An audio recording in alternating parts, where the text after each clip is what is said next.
Hello and welcome to the Drep and Stone podcast, the podcast where two friends raise a glass and you know what we do? What? We have a conversation. There it is. I'm Nick. I'm Kyle. Kyle. Hey, buddy. You know what I just rewatched recently? What? I rewatched Project Hail Mary. Oh, no kidding. Yeah, it is really good. Did you purchase it? Or is it on something now already? Sure. Oh. I acquired it. You pirate, you. No. I take off my eye patch. Oh. Put down my stub leg. That's where I keep my booze. Yeah, I think you can find it on Amazon and a couple other places. Sure. Yeah. The dark web. Maybe. Not that I would know anything about that. Nope. It is really good. Yeah. So good. Like Carol and I actually watched it, and Carol was super like, I don't really know if I care. Yeah. Because I kind of like, it's sort of Interstellar-esque, and she's like, I hate Interstellar, and which hurts my feelings every time she says it. When she knows it. She knows it, and she does it because she knows it hurts me. Yeah. But she likes Ryan Gosling, and me too. Payoff. Oh, yeah. And it is fantastic. There you go. Yeah, I stand by everything we said, and I would say it's actually better a second watch. Yeah. I can see that. It's so good. And he's such a good actor in that scenario. It's right. Really good. Have you rewatched it yet? I haven't. It's not free yet for me. That probably is. If you know a guy. Right. It reminds me a lot of Interstellar, but it's got more heart. Like, as much as I love Interstellar, it's got more humor, it's got more heart. Yeah, to me, it's like, I mean, granted, I understand, like, it's space. It's nothing like Interstellar, I don't feel like. I say, like, Interstellar in terms of, we've got a problem to solve, we need you to go solve this problem. You're never coming back. See you later. Yeah, I just mean tonally. Oh, like, yeah. It's no. nothing like No, watching those two movies are not a similar thing. Nope. Yeah. Yeah, I agree. Yeah. Yeah, because tonally, this is funny and goofy and heartfelt. It's more like... Whereas Interstellar is like super contemplative. It's almost a rom-com. Almost. A buddy movie. Yeah, like they're... It's Jaws they love in each space. other. Huh? They love each other. Oh, yeah, sure. Jaws in space? It's a Is that what buddy you just movie. said? Yeah, that's what I said. I don't think that works either. Okay, well, whatever. I mean, it's like the Care Bear movie, but, Sure. you know, it's more similar to that. Yeah, I suppose. Anyway, you want to drink A something? little bit of Polar Express. Yeah. Uncanny Valley? Yeah, I mean, Rocky, you know. Just didn't do it for you, huh? Yeah, just not Rocky enough. Well, I get it. The vision I had in my head. On that note, you want to drink something? So thirsty. Cool. What did you bring us this week? I brought some beers. Nice. Italian beers. Even better. I brought Moretti. Yes, you did. All right. Question. Yep. These Morettis that we're going to have, they come in glass bottles. Sure they do. Do we drink them from the glass bottle? I think so. Or do we pour them into another glass? I think out of the bottle. Okay. Well, I'm going to go run and grab them. Go grab those bottles. I'm going to do it. Okay. Birra Moretti. Birra Moretti. There's 2 grams of protein in this beer. Hey. Wow. This is a health drink. Yeah. 0 fat. 11 grams of carbs. Shit. Only 139 calories. Kyle, you could drink a couple of these and go run a marathon. Hell yeah, you could. All right. I'm going to open mine. Okay. Did you just do that with your wedding band? I did. It's fantastic. It's titanium. Mine's tungsten carbide. I don't know what it would do. My finger would probably fly off. Mine's plastic. Got it out of a cereal box. Silica. Birra Moretti, man. What is your relationship with Birra Moretti? Birra Moretti. Yeah. Would have. I definitely had it my first time in Italy. Sure. But that first trip in Italy was definitely dominated by Peronis. Sure. But I do remember having a Moretti, you know, it being different, but just that first trip, I really kind of stuck more to Peronis. Sure. Familiarity? I think just availability. Oh, I think sure. at that first trip for me, it was everywhere. Yeah. And like ice cream stands in Rome sell beer too. Like Sure. everything sells beer. And so they've all got Peroni right there. And so I think it was just availability, more or less. Yeah. I love a Peroni. Don't get me wrong. Absolutely love a Peroni. And so that was just what that first trip was.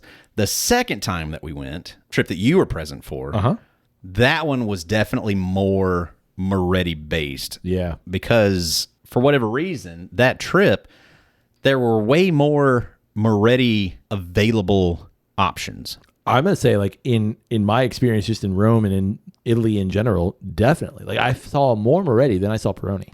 Yeah, and like more varieties. Yes. And so like it was kind of fun trying all these different ones. Like that was also the time that like you discovered Birra Nacional. Yeah. And how incredible that was. Yeah. And so we had a lot of that time too. But I remember being able to get like a couple of different 6-packs of different Moretti styles and took those on the boat with us. Yep. And so in all that time now, like Peroni here is very easily bought. Yeah, it's practically everywhere. Yeah, it's always on the shelf, I feel like. Moretti's not. Moretti's a little bit harder to find. Yeah, you can not find as it, widely obviously, because we have it, but it's definitely harder to find for sure.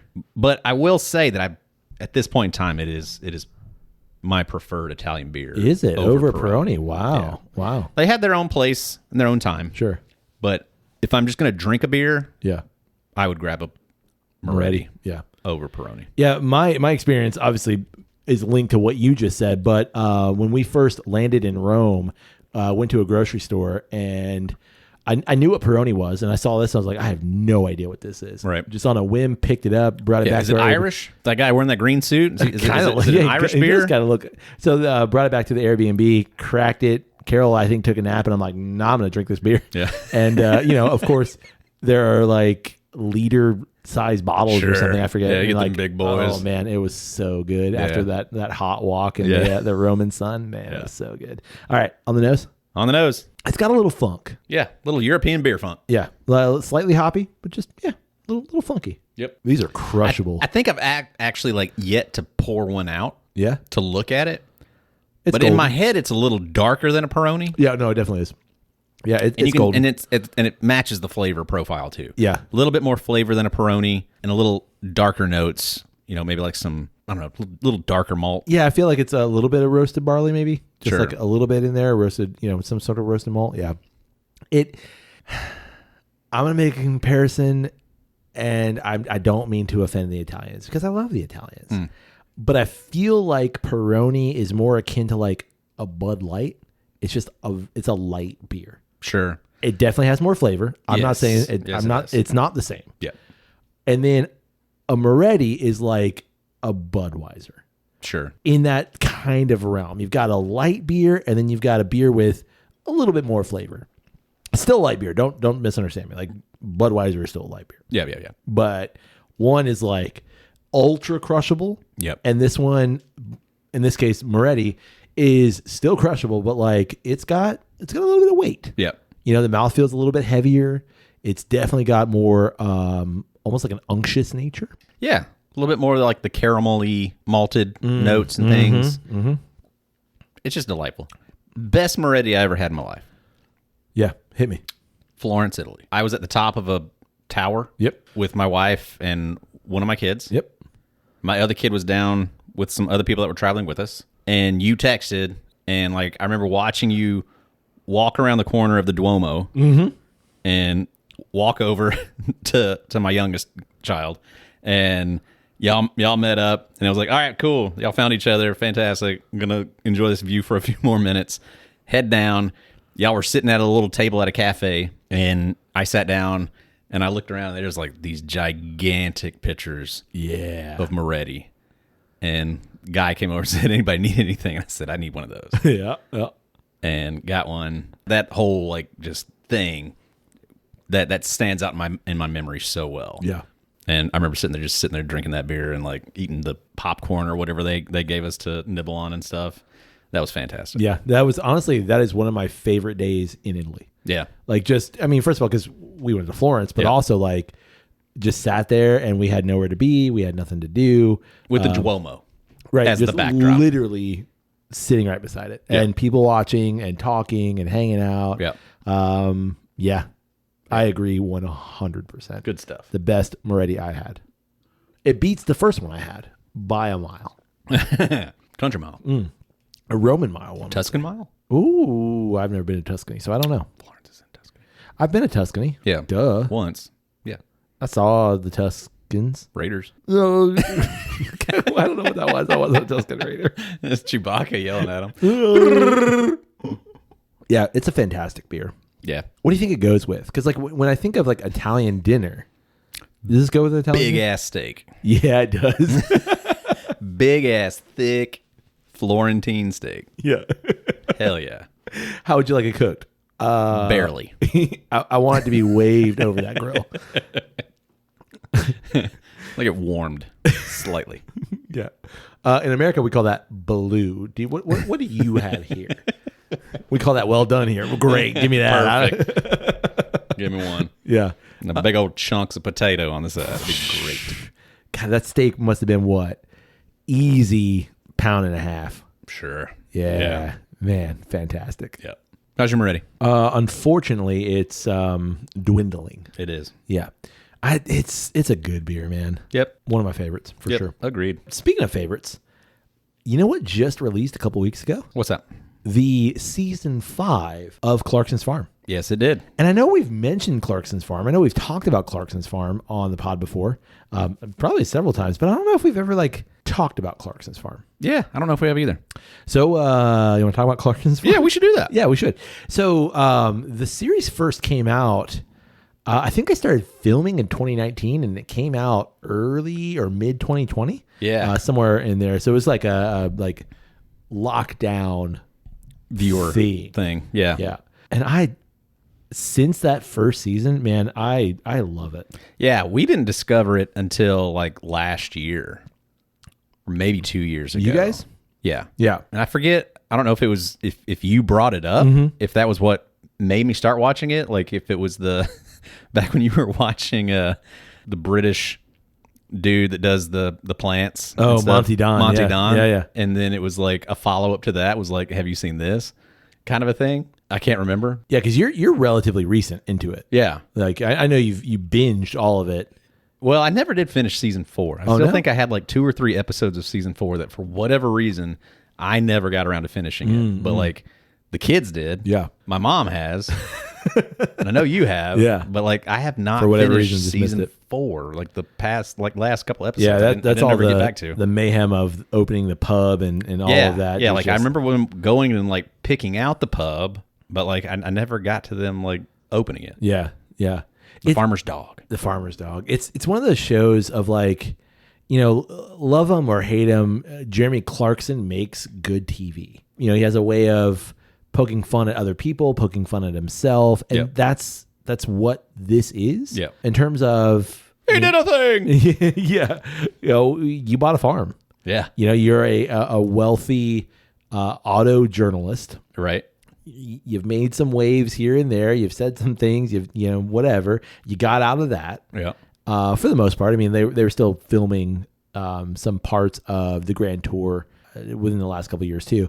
Got out of auto journalism for the most part and tried something else. Yeah. And nothing about this in terms of Clarkson, right? Right. There's nothing about farming, which is just what makes it so interesting to me. Yeah, and it's so fun of trying to do this thing that, is perhaps romanticized a bit in definitely culture, but just what it is to be a farmer. Yep. And I mean, to have the resources to go out and buy the land and buy the equipment and do it in a way that sure, you're trying to turn a profit, but at the same time, you're also just having fun. Yeah. Your livelihood isn't dependent on this. Yeah. It's just you having a hobby. Correct. Honestly, it's a heavy hobby. It's a lot of work, and he does a lot of work, but it is just kind of but we're also just kind of doing it for fun. We're making a TV show, and it's just the hijinks that go along with that. Yeah. Do you think, now having watched 5 seasons of this, do you think that he does a lot of work off camera? It's a great question. I don't really know. I don't either. They obviously they try to make it look that way. Right. But I mean, I'm sure he does a lot of work. Is it a lot of farm work? I don't know. Probably not. Yeah, because he's got Caleb. Right. Caleb Cooper, who is his farm manager, who I know also manages his own family's farm too. Right. Because they're all connected. Yeah. And I know that he probably oversees the majority of the day-to-day operations.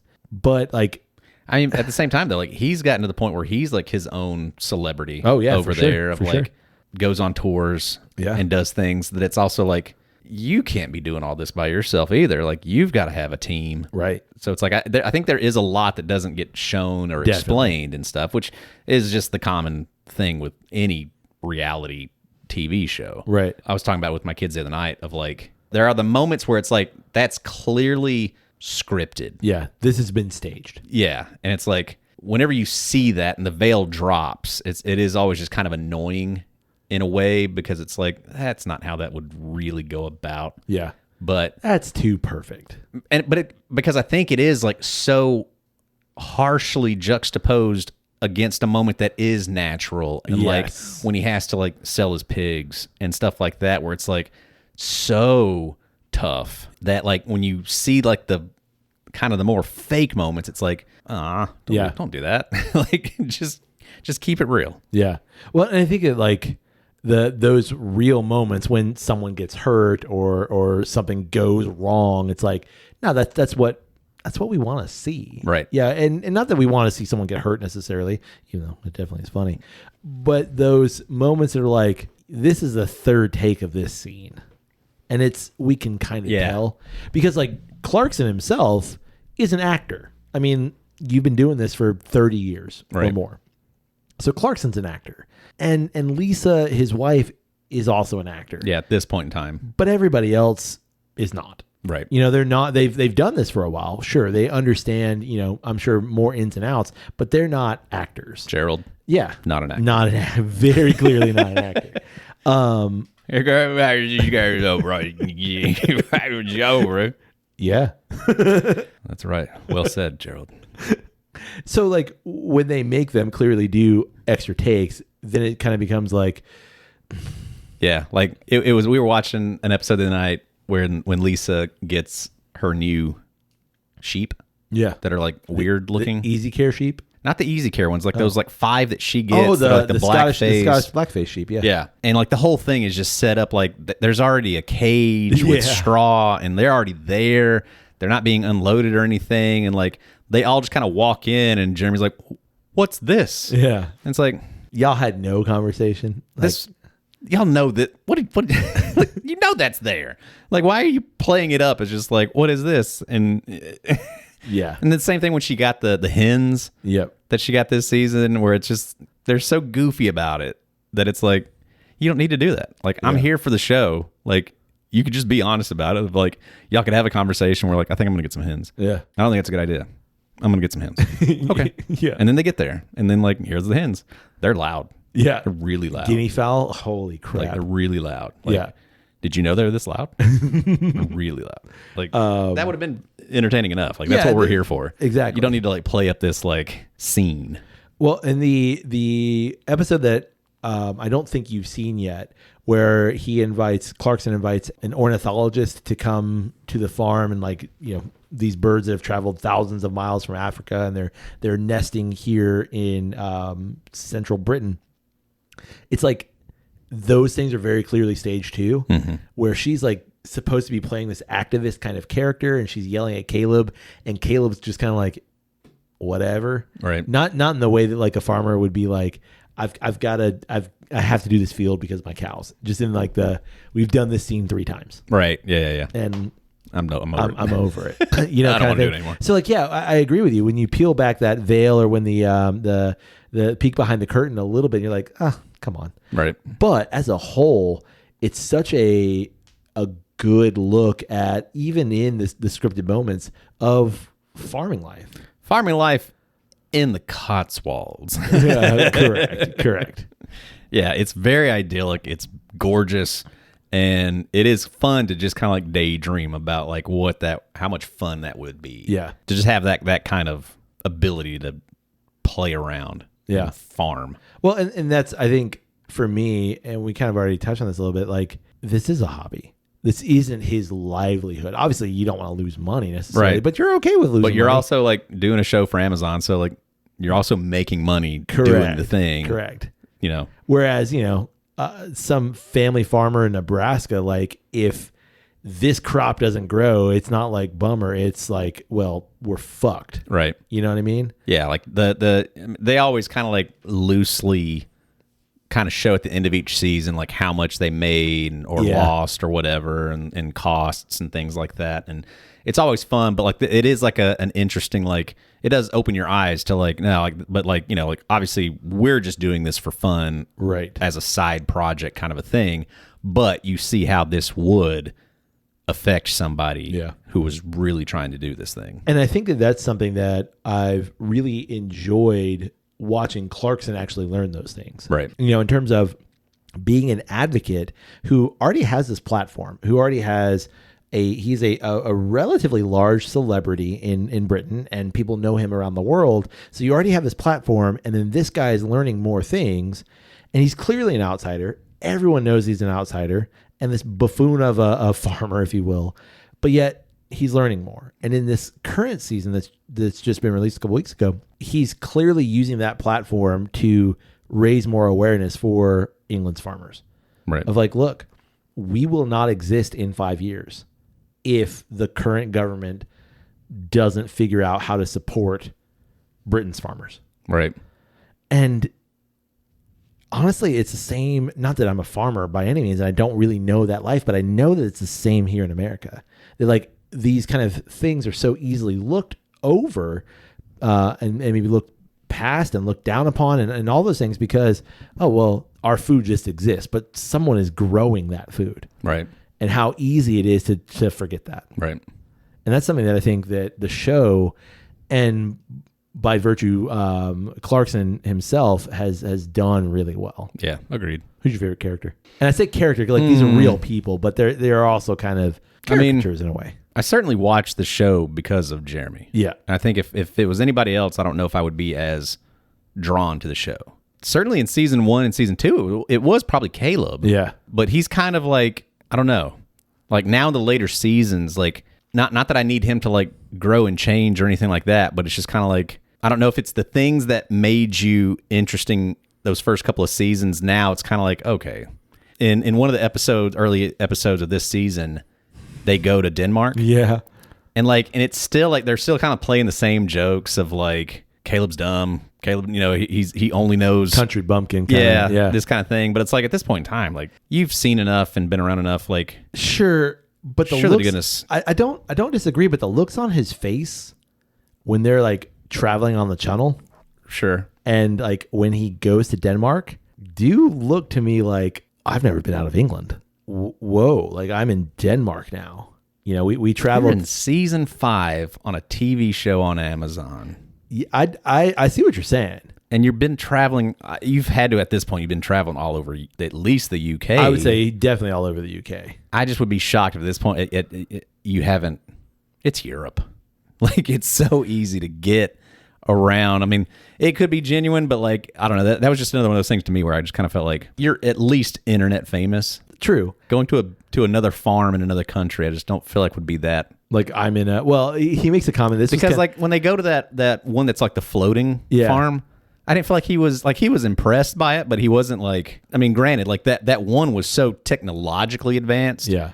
And that dude took his shit so serious. Like I don't know, but at the same time, I thought the one that was like in the city floating dairy farm.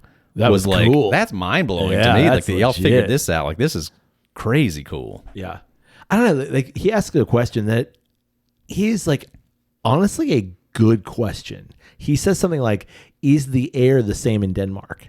And I understand what he's asking. I know how dumb that sounds. Yeah, it was like that kind of stuff that was just kind of like when he like couldn't understand how the tube worked and how you get air into the tube. Yeah, it's like that. That's a little like country bumpkin-esque. Come on, man. Like you're better than that. Sure. And maybe that is just the character. But then like, I know even someone who's as traveled as I am, it's like, but are clouds the same in Italy as they are in America? And then when you're there and you look like, oh, of course, that's a stupid question. But you don't think about that, like that. I think that's a natural kind of question. Is rain the same? And like the answer is, yeah, absolutely it is. Because everywhere is essentially just a version of everywhere else. But like until you experience it, it's not a bad question. Is the air the same? I understand that. Does that make sense? Like I understand why you've asked that question. Sure.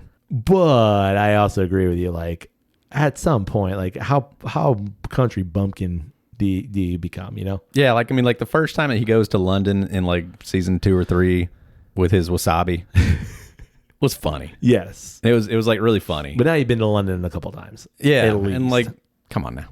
Yeah, you work for Jeremy Clarkson. Correct. Like dude's been all over the world. But you tell me you haven't like it wasn't like required viewing for you to watch the grand tour. I'm going to say he probably didn't see a whole lot of it. If he did, he was like, I don't really care. I could very easily say like, I don't care. I don't know. Like there was the early episode where they go to like the farmers convention. Yeah.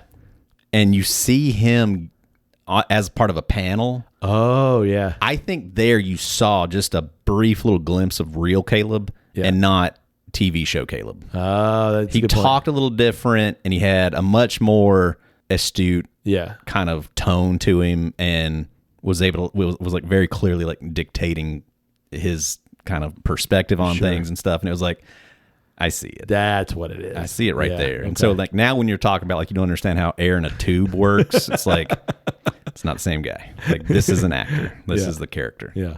But then like where he's watching the Agbot on the TV and just like enwrapped in watching the snake plant onion seeds. Yeah. It's like, and like that was like another thing of like, all right, so when the Agbot gets onto the farm, you think he would just be gobsmacked by it. Yeah. But he was still very like, I can go and do this, and like I'm not really that impressed by this. Yeah. Like, I don't think you would think of that way. I think you would be mind blown by that. Yeah. Especially if you really think about like the fact like you can set that thing up and it can run all night and do you your job while you're sleeping. You have to do anything. And so then when you wake up tomorrow, you don't have to do that thing. Yeah. I think that's the coolest thing I've ever seen, you know? So who is it? Favorite character? You said Clarkson. It is I Clarkson. think it's got to be Jeremy. Yeah. I mean, I do like, what's his name? The accountant. Charlie Ireland. He's pretty funny. Yeah, I like Charlie. I do like him. He is the nice, like, you know, cold water on the whole situation of like when Jeremy has all of his best plans and stuff, and then Charlie's just kind of, but yeah, like let's come back to reality. In this new season, Jeremy figures out a way to make like, I don't know, $700 right building beaver dams, and Charlie comes in and he's like, but you got approval for that first, right? He's like, no. He's like, you got to get approval for these things and then contract with this and make sure. And it's that kind of thing of like the realism behind it. There's so much that you have to do that. Right. There's so many other things you have to do. Yeah. Like in the couple of early seasons, like when he's going to make his own blackberry jam. Yeah. He's like, okay, what's in that? He's like, well, just sugar and jam. He's like, but you got to know calories. You got to know how much sugar content. You got to know all these things, and you have to make a label, and then it has to be certified by the government and stuff like that. Like, you can't just cook it and put it in a jar and sell it. Yeah. You can't do that. Which also like brings me to the point of all the regulations in Britain as a whole. Yeah. And just like, I know it's so frustrating. Just obviously Jeremy makes it look incredibly frustrating, but it's like, there's a lot that goes into that. Yeah. And I get it for a lot of the agricultural stuff that they're trying to sell and things like that. A lot of that makes sense. Oh yeah. I do remember like in those early seasons though of like when they were trying to build buildings and the ropes they would have to jump over and things to get stuff done. It seemed over the top. Yeah. Of like, man, which it being the Cotswolds doesn't really surprise me. And like, I could see that being a thing just because of how protective they are of their area. Sure. But it also was just kind of surprising. Like, but. Yeah. And how much of that was for TV, like we've said. Again, yeah. Good storyline. Yeah, definitely. Makes good TV. Gives you an enemy. Yeah. Gives you something that you got to overcome. Makes good TV. Yeah, that when they opened the restaurant, that episode where like they built the whole restaurant in like 2 days or something, that was kind of like, nah, I don't think I'd buy this guy. Yeah, that seems like a bit much. But was it a week? If you got Amazon money, was it 2 weeks? Maybe. But you know, you didn't go from empty building with 2.5 walls to operating a restaurant like that in a weekend or whatever it was. Yeah. Yeah, I really find the show endearing. I really like it, and I think it's a good time. It's fun. It is a good show. It's a good like you got nothing else to put on. Clarkson Farm, it is. Yeah, it's just fun to have on. You're gonna laugh. You're gonna experience all the emotions, honestly. Yeah, for sure. You know, throughout animals and dealing with hardships and like it runs the gambit. Yeah, for sure. On that note, you got anything else? No. I mean, neither. My Moretti bottle is empty. It's gone. Did you bring more? I did not. Just these two. That's okay. We'll get some more in a couple of days. Yeah. I can't wait. Well, we'd love to know, what do you think about Birra Moretti? Or any other Italian beer. Yeah, what have we missed out on? Yeah. So we're headed that way. We are, but by the time everybody else hears this, we will already be back. Oh, shoot, you're right. And we won't be able to get it. Good point. We'd also love to know, what do you think about Clarkson's Farm? Yeah. What's your favorite season? Who's your favorite character? You can get in touch with us through email. It's drepandstone@gmail.com. You can also get in touch with us through social media. It's always one word, Drep and Stone, DREP and Stone. Come find us, like us, share a thing, view a thing, comment on a thing. That'd be great. Yeah, we'd also love it if you support the podcast. You can do so through our Patreon page. That's patreon.com/drepandstone. You can support the podcast by rating Drep and Stone wherever it is. You get great podcasts like this one. And finally, Kyle, What's that? you can support the podcast by telling someone about Drep and Stone. It's that simple. Easy. You're out on the farm, Taking care of sheep, baling hay, yelling at people looking over at Gerald. Gerald, as he's mending the wall. have you listened to Drep and Stone yet? Right. So, yeah, you should try Drep and Stone. Give them a listen. See what you think. All right. See you, Gerald. You think that's real? Yeah. Me too. I do think that's real. I don't think that's fake. I think a lot of times like their reaction to it might be like, but I think for the most part, I think it is kind of like, That's how that guy talks. I didn't understand what he said. Okay. On that note, hey, buddy. Hey, buddy. May your glass overflow. And your ass never show. Cheers, buddy. Cheers.